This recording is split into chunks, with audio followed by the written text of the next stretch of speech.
Okay, in this video we're checking out the Tank VTX from Rushfpv. It's a 37 channel, 5.8 gigahertz video transmitter, has smart audio, and goes obviously from pit mode, which is about 0 milliwatts, all the way to 800 milliwatts. Pretty basic design here. There's a 30x30 mounting pattern for your stack. MMCX connector here. Does not come with a pigtail, I don't believe. Actually, sorry, it does come with a pigtail.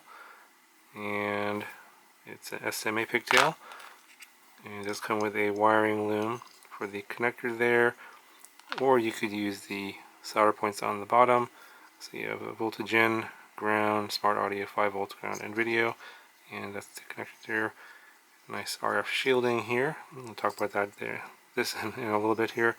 Got 2 buttons on the side, one for changing your frequency and band, and one for changing your power if you want to change your settings manually. Now, this video transmitter has been around for a while and has been reviewed by lots of other channels, so I don't really have a whole lot more to add. I think that this is a really good video transmitter, and I mostly tested it on 25 milliwatts flying at most of the places I fly it. I found that the video quality was pretty good. In fact, I took this video transmitter and I just put a swap in to the it was the Battle Axe build that I had from a while back. I had a different video transmitter. I just pulled that one out, put this one in here, and I'll actually put the video for the previous video transmitter on that same exact model. Nothing else has changed, and you'll see that that has video noise from the ESCs, and this one does not have any video noise. So I do know that certain video transmitters have filtering built into them that cleans up some of the video noise that comes in from the power system, and this one is very, very clean, and the signal that you get back to your goggles is really solid. It doesn't really matter how,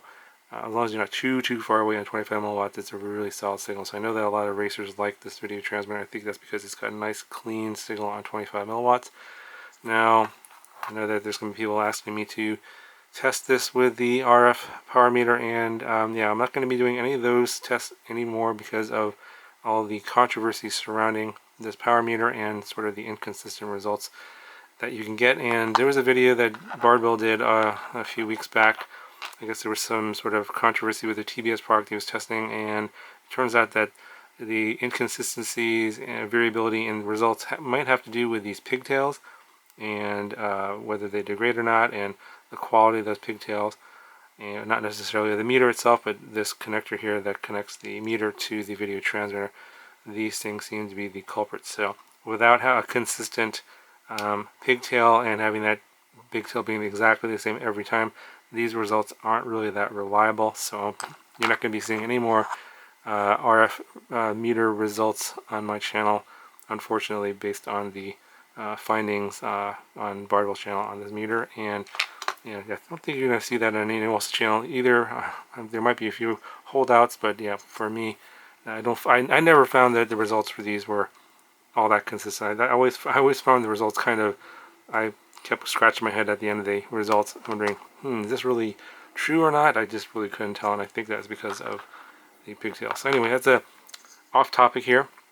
I'm going to go ahead and show you the flight footage that you'll see from this guy.